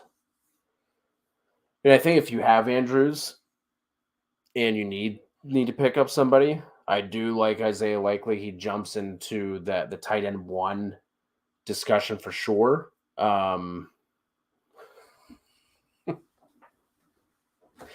But we were talking about some of these waiver wire options at tight end you could look at instead. But I do like Likely if Andrews is out. I think if Mark Andrews was out, Isaiah Likely is like a top 5 or 6 tight end for me this week. Yeah.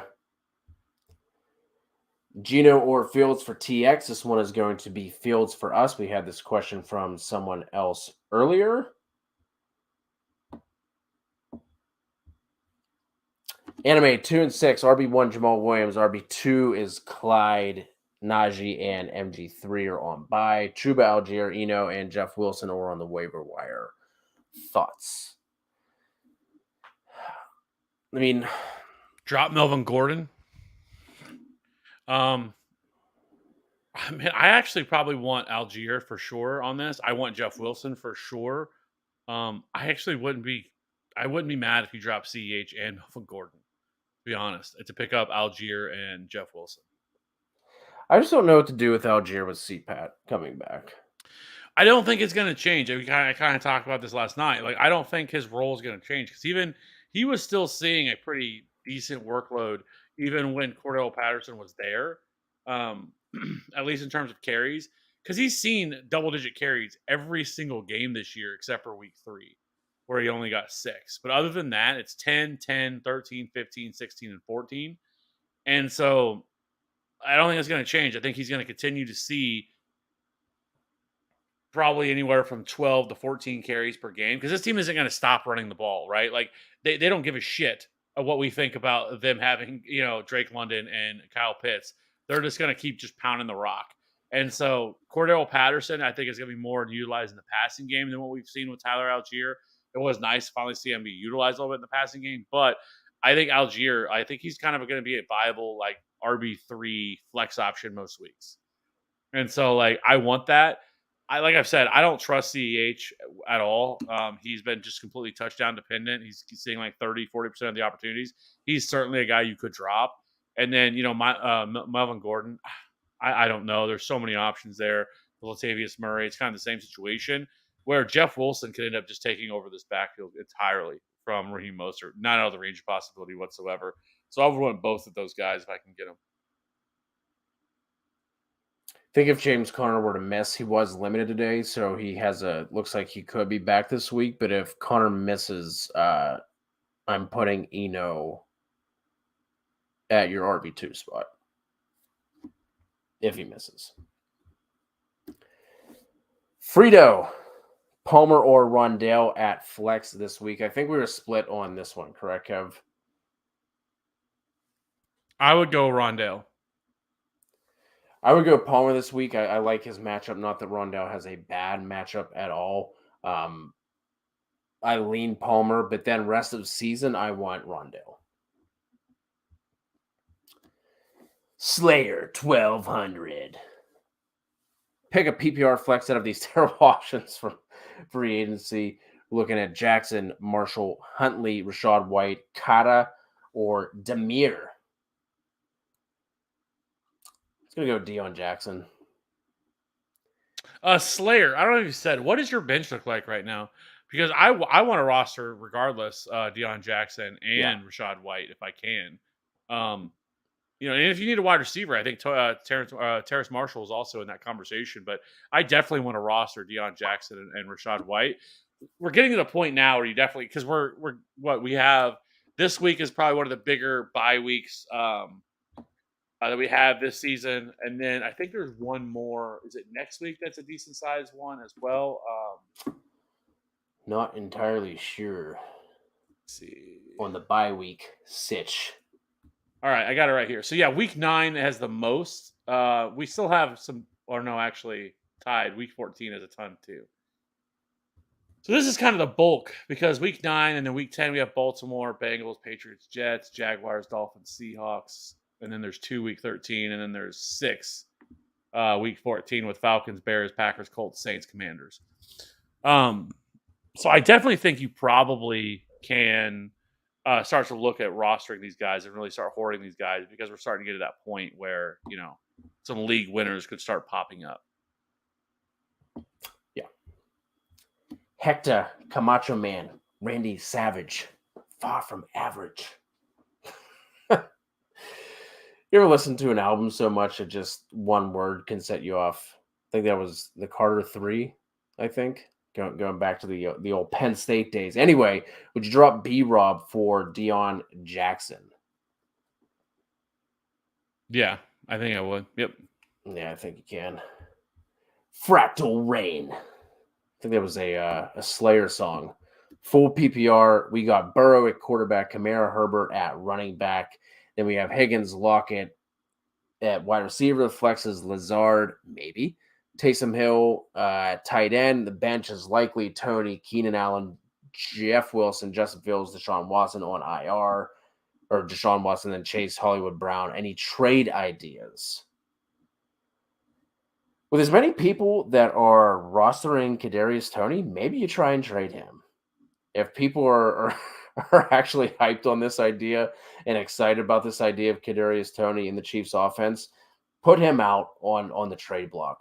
Other than that, I mean, I don't think Lockett is going to fetch you a ton, even though he's been playing pretty well. Taysom Hill, I don't think you're trading. If Andrews is out this week, I mean, maybe you can look to move likely, but you're not going to get a ton for him. This is going to be a 1-week rental anyway. Outside of that, I mean, maybe Fields, depending on, how many teams teams in this league with the way that Fields been playing the past couple weeks, maybe you can look to move him, but not seeing a ton there. I guess if you are super desperate, you could look at trading Chase if you just need, say you're sitting with, 1 or 2 wins. Maybe you look to trade Chase to someone who is sitting at the top of the league and kind of can make a luxury move like that, depending on, like I said, how you're sitting, but not seeing a ton of moves here.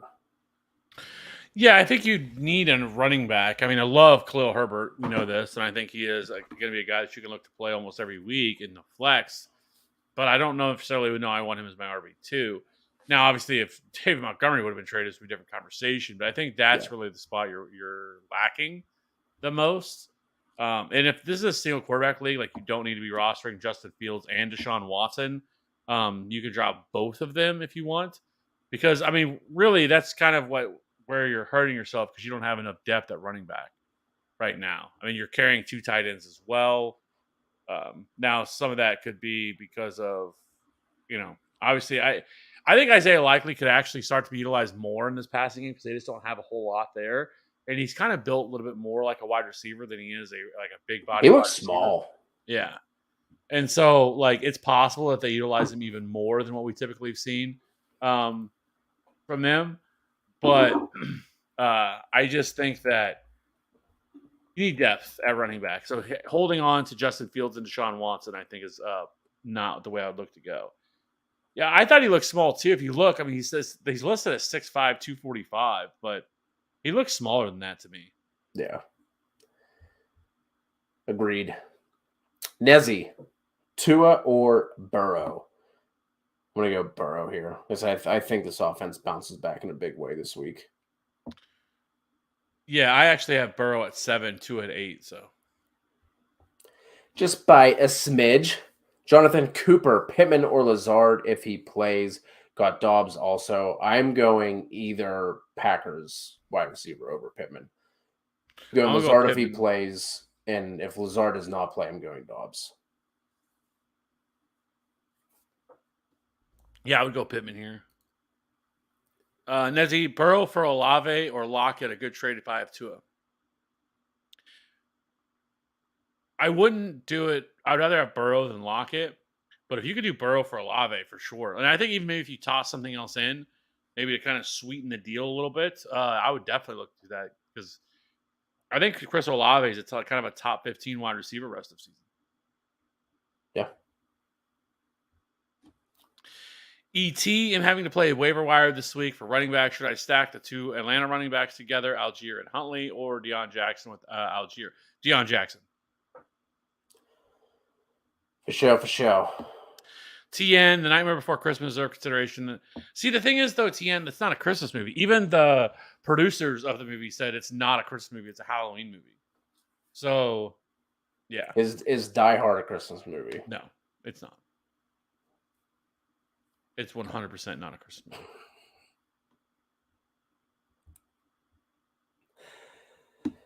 Greg Dulcich is doing as good as Zach Ertz. Is it just because he's a rookie we don't start him over Zach? No, it's because that Broncos offense is incredibly difficult to trust. And Dulcich has done it for 2 or 3 weeks, and Zach Ertz has an entire career of doing it. It's probably why we're not putting him on the same level.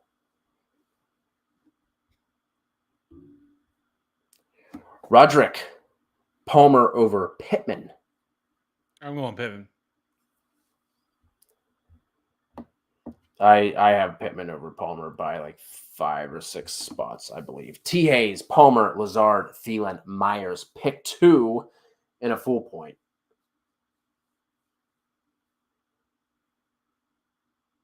This I would go Palmer, or no, I would go Lazard and Thielen. Sorry. Or no, excuse me. So missed the Myers. So I would go Jacoby and Lazard. Sorry. Myers and Lazard. Final answer.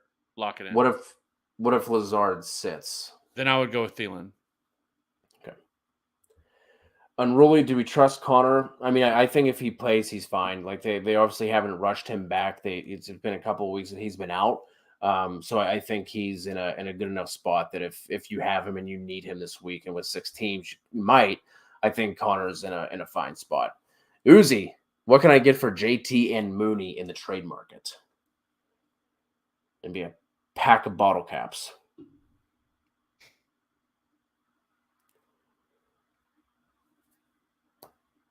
I don't think you're getting much. I think Jonathan Taylor still carries a lot of name. I know he hasn't played very well, but I think you can easily move him to somebody and probably still get a pretty solid return back.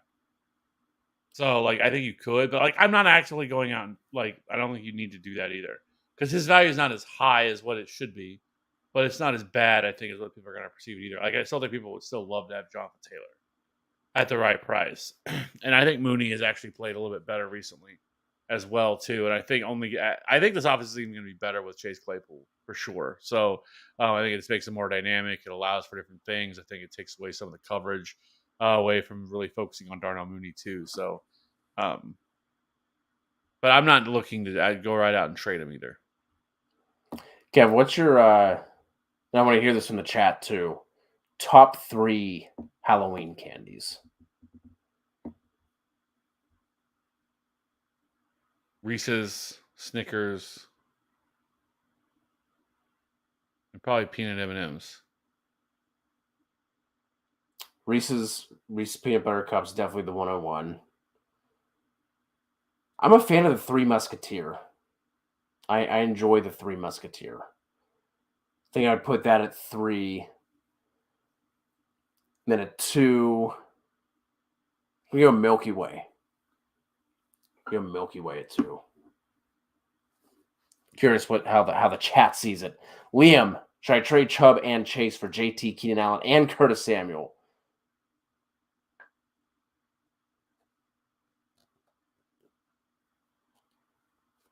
I don't think I would.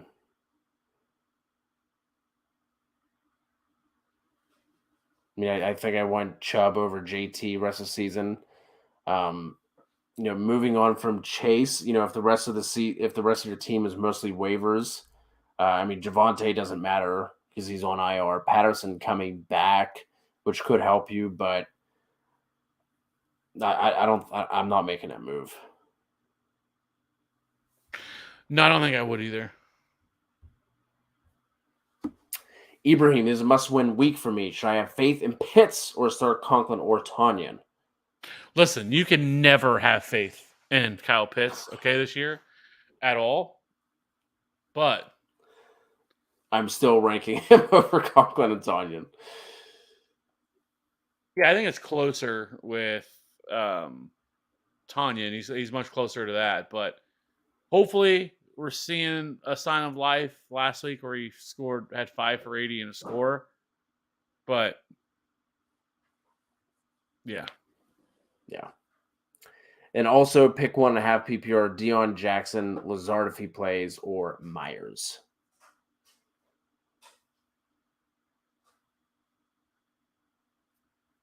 If JT's out, I'm going to go Deion Jackson. If JT plays, I'm going to go with Jacoby Myers. I would rank them Lazard, Myers, and Deion Jackson. Jackie Moon.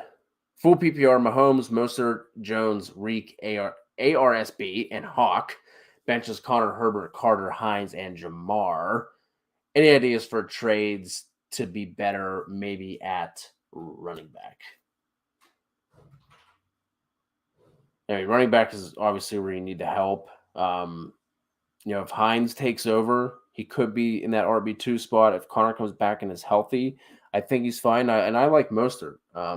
I don't want to take away from your wide receiver core, especially with Chase being out for potentially 3 to 5 more weeks. I think he has good depth. You're talking about James Conner, once he returns, I think he can still be a solid RB2. Khalil Herbert's been a solid RB2 this year. Michael Carter, I think, can be low-end RB2, RB3. Naheem Hines. I think you have a lot of depth. I don't think there's a lot that you really need to go out and do. I think you can play matchup with a lot of these guys, especially with Mostert. He falls into that categories of more matchup dependent than anything. So yeah, I think I would just leave it. I don't think I would just go out to actually make a move. DeAndre Carter or Corey Davis, half PPI.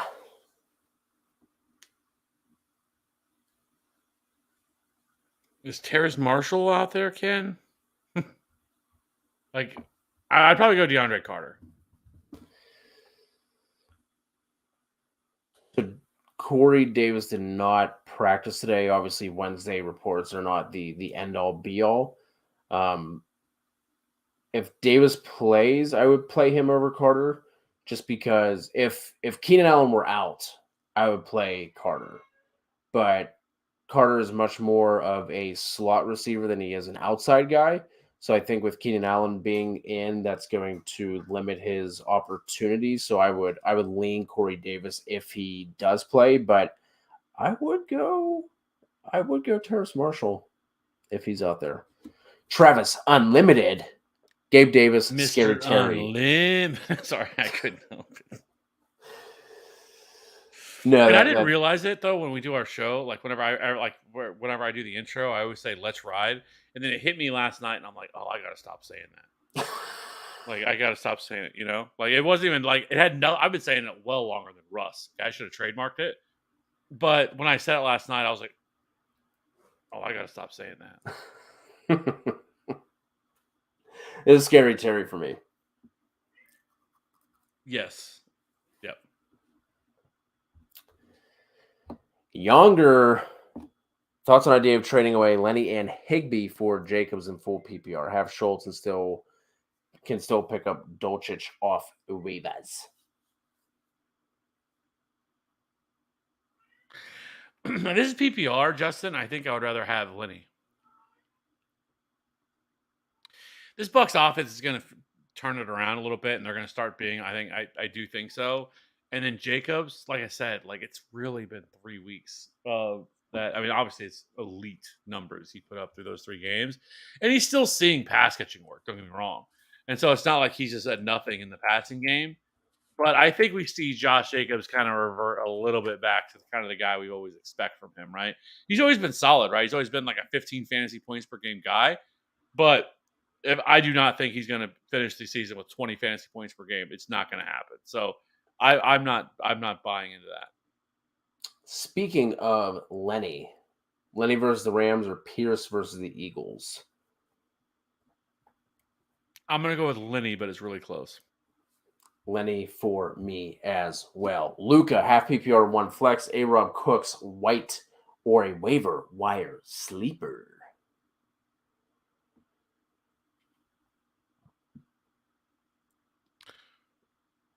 I think I'm going to go Allen Robinson. Trick or treat, motherfucker. Give me A-Rob as well. Justin, no Skittles. Skittles are overrated, but Butterfingers, you do have a case there. I will put Butterfingers at 3. I'm not a big Butterfinger guy. It's not. And I love peanut butter, but I'm just not a big Butterfinger guy. Butterfingers do make the cut. I forgot about them. I have not seen too many Butterfingers in my child's Halloween candy, so I kind of forgot about them. Been trying to eat all of his Reese's Cups, but he enjoys them too. So I've been just like taking the scraps. A lot of M&Ms, Kit Kats. I forgot about Kit Kats. Kit Kats are very good. Twix are very good. Yeah. Braden, what up, TFA fam? What up, Braden? How are we feeling about Josh Palmer? Start him over Gabe Davis at a PPR. I would not do that. I do like Palmer this week, but not over Gabe. I have Gabe at back end wide receiver 2 and Palmer I think 5 or 6 spots behind that. TN Reese's peanut butter cups are the 101. Like, you can keep everything else. I don't need anything else in my life. But I will say the Reese's peanut butter eggs are somehow better than every other, and the trees.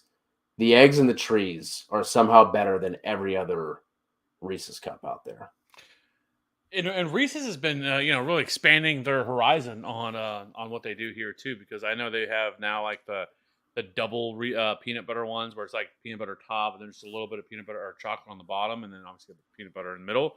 So yeah, but no, the Reese's. You know what's odd though? I love like the Reese's peanut butter cups, but I am not a fan of the Reese's Pieces. I can fuck with the Reese's Pieces every once in a while. They're okay. Peanut butter M&Ms, goat.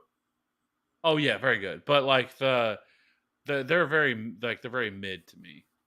Reese's Pieces. So, Kev, I think you're asking about Slayer's bench earlier, and this is what the team looks like.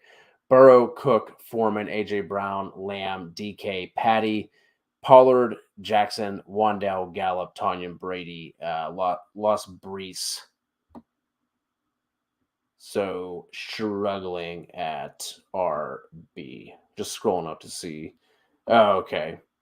Because Slayer was asking about a PPR flex out of guys like Jackson, Marshall, Huntley, White, Carter, and Damiere Byrd.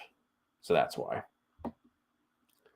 Yeah, you're definitely picking up. Well, you already got Deshaun Jackson, so I'm Deshaun. Jeez Louise, Deion Jackson. So we're good there.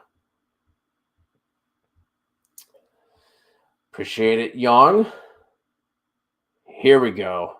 This is what we've been waiting for. The Booty Warrior. Rondo Moore or Pittman in the flex. Full peeper. Great name, Booty. Great name. Every time I see it, I say it every time. Great name. I'm going to go Pittman here, though. I don't. You know what? Give me Rondell Moore. Gonna bump him up. I don't like this matchup at all for Pittman. Give me some Rondell. Let's ride. Don't skip over it. Don't. I threw it up there. You're falling asleep. You probably didn't see. You probably dozed off. I didn't fall off. It's rest of mind. I'm thinking. Okay, I got to generate power. Get everything going here. So generate power. See, I am not. I don't really like the Butterfinger and the Blizzard Flurry, whatever you want to call them. I'm not a Butterfinger in the ice cream kind of guy. If you were to go get a Blizzard from Dairy Queen, what would you get? It's not even it's peanut butter cup. It's peanut butter cup. There's no. I actually if I go to get a Blizzard, it's going to be cookie dough. The cookie dough peanut butter combination, if you mix the two, very good. If you go to Cold Stone, you get that. The trick is the graham cracker, the little graham cracker dust in there. Elite. Millie Mills, thoughts on this trade? Mostert and McKenzie for Olave. I'm receiving Olave. Love it. I love that for you. Love that. Yeah. A lot. Like I said, I think Olave is very borderline, like top 12 running back, wide receiver rest of season. So I love that move. Kev, I know you hate Zeke, but Zeke and Marquise for JT. Great move. Great move because Zeke is. I'm just not even gonna. Great move. That's all I'm gonna say. Kamara and AJB or Ramondre, KW3 and Gabe.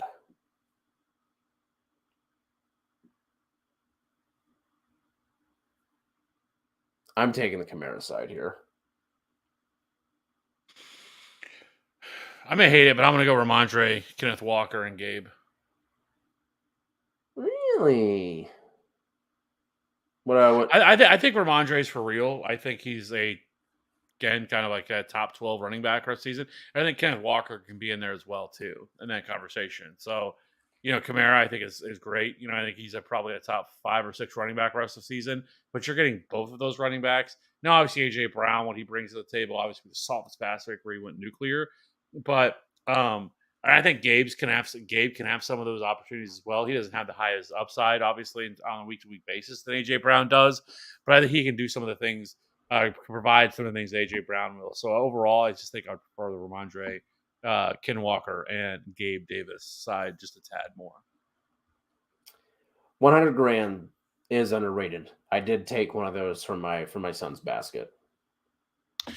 You know who I actually one candy? It's not a candy bar. It's actually Dots, and I probably shouldn't. I don't know why I like them, but I just do. Like I see a little box of Dots, and I'm like, yes, let's go. Get a little Dots in there, throw them in there. But like, I would never go to the store and like, oh, I need to get a box of Dots, and I could do that anytime. I'm a grown up. I got grown up money. I can do that, but I would never go to the store and get a thing of Dots. Like it's just when I see them in the little thing, I'm like, there they are, Dots. I want them, and I take them, and nobody else eats them. But yeah, they basically don't exist to me. Never think about them at the store. If I see them, I pass over them.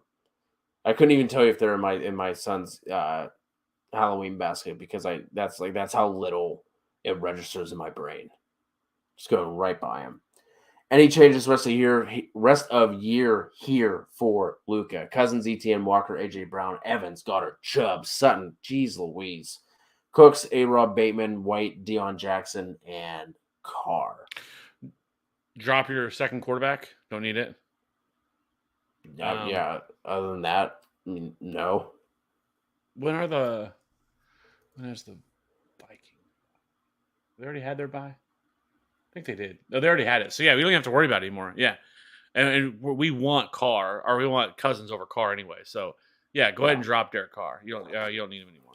So Other than that, maybe no. But yeah, other than that, really solid roster. Etienne, Walker, and Chubb, fantastic. AJ Brown and Evans, fantastic. Very well done. I think that was a subtle flex there, Luca. I don't mind it, but I think you knew the answer. Santos, Ramos, PPR running back, help. Mixon, Williams, Deion Jackson, or Connor. This is Mixon if we just need one. Yeah, I mean, if you need one, but if you need two, and if JT's out, I would go Deion Jackson. But if he plays, then I think I would go Jamal Williams.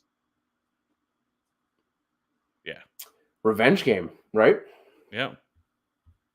Well, I guess it would be his second one, but second year with him. But Abraham, what up? The Shepherd. How does the Hawkinson trade affect Monera and Swift? I mean, I think obviously there's more looks coming their way, right? But it's not like Hawkinson was seeing a boatload of targets on a week-to-week basis. He had his weeks for sure, but like I don't think this all of a sudden is going to clear up 10 targets per week between the two. But yeah, I mean, if we're being honest, TJ Hawkinson had the one game where he had 39 fantasy points, the 8 catches, 179 yards, and 2 scores. But other than that, it's 7.8, 5.6, 10.8, 1.6, 8.8, and 11. Like he wasn't very good prior to this trade. Yeah, he was seeing 6 targets per game. Yeah. So, hey, it's all about the boys. Forget about the girlfriend. Abraham, would y'all start Hawkinson this week or Knox, Gesicki, or Disley? I have Jefferson and Kirk, so should I look for a trade? Have Patty Fry. I mean, I don't think you have to look for a trade. I mean, I think I'm playing Hawkinson over those other options. I think if you want to after this week, if you want to trade him, you can try and do that. If you have Patty Fry, like those guys are probably going to be within a spot or two of my ranks each and every week. I think they're pretty comparable options. But I'm starting Hawkinson over those other options.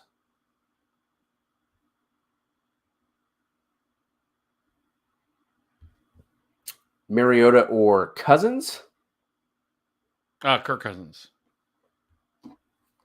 Traded Pierce for Godwin. Thoughts? I think if you are good, it's kind of one of those situations like with the rest of your roster. Like if you're, if you needed a wide receiver and you were solid at running back and you're good to go, then yeah, I think that's a great move because again, I think Chris Godwin's only going to get better as the weeks go by and he gets more comfortable coming back post injury and everything. So I don't mind this trade at all. Like I think it's definitely you could be considered that you maybe bought a little bit low on Chris Godwin, but I think it could pay off in the long run too. I like the trade. Should I be looking to trade Pittman and Sutton? No, because now's not the time to do it. Right. Whoops. Thoughts on Watson once he comes back when stashing him in my bench in a super flex? Okay, that's fine. Stashing him in a super flex, fine. QB1 is Kyler. Watson is my QB2. I think with the way that Jacoby has been playing, that there's obviously hope for Deshaun Watson. But we have to remember, it's been, 2 years since he's played? I don't think we should be expecting him to come in and just all of a sudden just start balling right away. But the offense has been playing, very well, like I said, with Jacoby at the helm. If he's your QB2 in a super flex, that is more than fine. Kyle Singer. Have Aaron Jones, Pollard, Monty, Murray, Pat, Hunt, Diggs, Godwin, Boyd, Lockett, Tanyan, Waller, Ingram. Guys to trade me Hill for Godwin, Pollard, Boyd. Do I do it? No.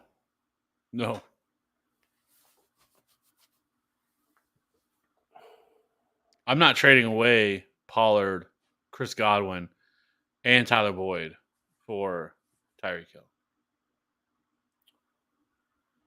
I think it's a touch too much.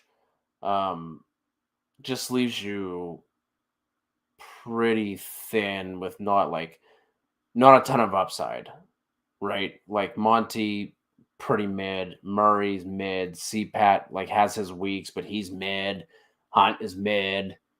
So I think with obviously getting rid of Pollard, that is probably your highest upside running back. So that's I don't mind it, but I don't think I would do it with your running back situation. NFL, which DST? Miami, Minnesota, and that might be my favorite spelling of Minnesota I've ever seen in NASCAR. TB, Kansas City, Baltimore, Arizona, Seattle, to pick up and stream. Need 2 options for waivers. Okay. It's like, why do you need 2 defenses? Option 1 is going to be Kansas City. Option 2 will be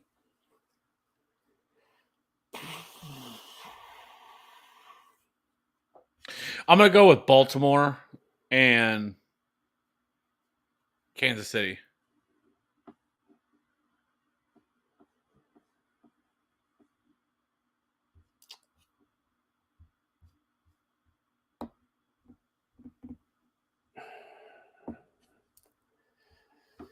I'm going to go KC and Minnesota. But KC is the priority, the primary here. Glassman, Mostert, Jamal, Djax, Monty at the flex, and an RB2.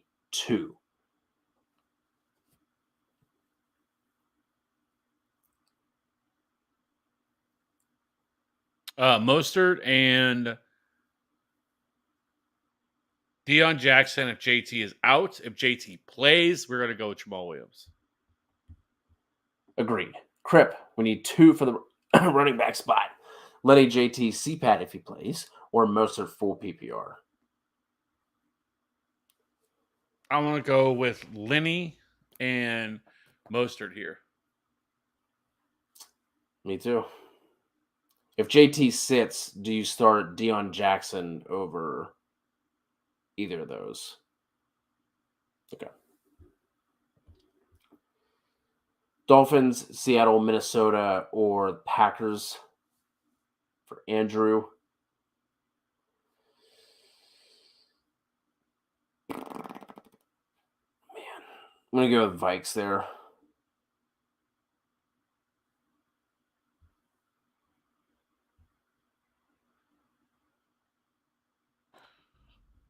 I am going to go with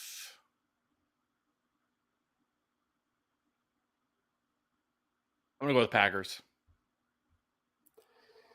Jacob, team is Burrow, Chase, DK Palmer, Ken Walker, Ramondre Goddard, Garrett Wilson, London, Rashad White, Carlson, and I was the one who did the Zeke and Marquise trade for JT. Any moves for the future? 6 and 2, and Jacob also says he lost Javonte for the year.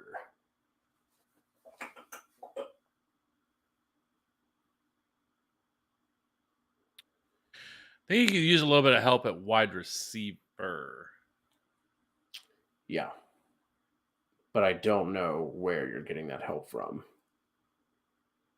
I don't want to pull from Walker or Ramondre, right? Drake London. If you can package Wilson and London, I guess, maybe try and do something there. But it's going to be, remix. I don't want to make a hole at running back to try and get better at wide receiver. We need 2 here. PPR for Santos, DJ Moore, Kirk, Gabe, Davis. Got Allen with news today. I can go grab Palmer, but I don't know if it's too soon to send Allen to waivers. Jefferson is my lock. No, we don't want to send Keenan to waivers. But out of these two, I'm going DJ Moore and Gabe Davis. I agree on that. Boom. That's how you do it. Appreciate you all rocking with us 2-hour stream in the books. Any other questions you guys have, drop them here on the YouTube video comments. It's time. It's time to go. YouTube video comments, or you can jump into the Discord. Discord link is in the description below. Appreciate you all rocking with us. Have a great week 9. And let's just get Christmas here so we can get it over with, so I don't have to keep playing with this every single week.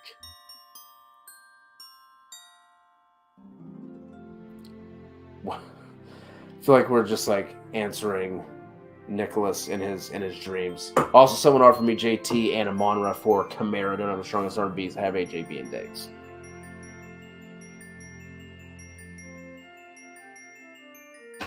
JT and Amon-Ra for Kamara. I don't have the strongest RBs.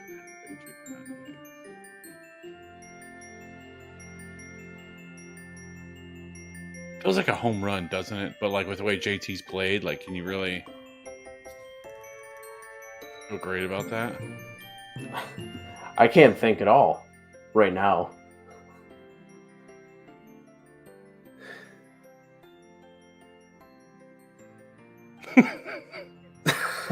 I would actually take that move. I think I would take it. I would take it.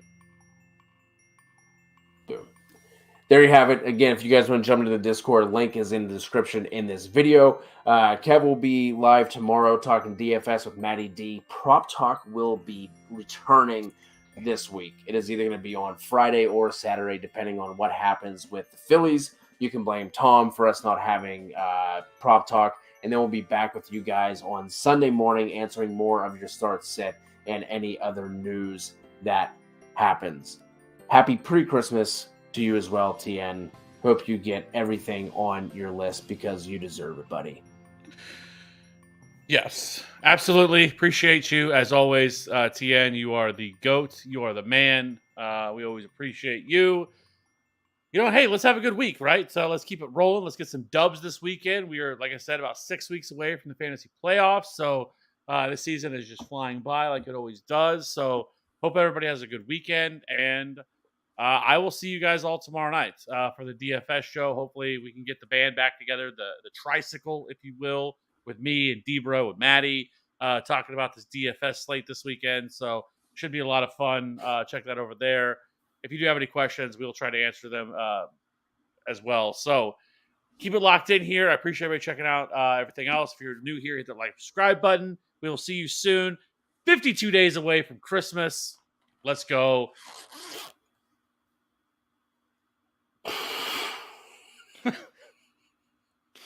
Also, we are.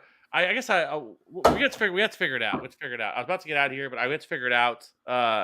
We're gonna do something for Christmas this year. Some sort of a giveaway or something like that. We're still trying to hammer out the deets, if you will, of what we're gonna do. We want to give back to you guys, for all your support, for all your help.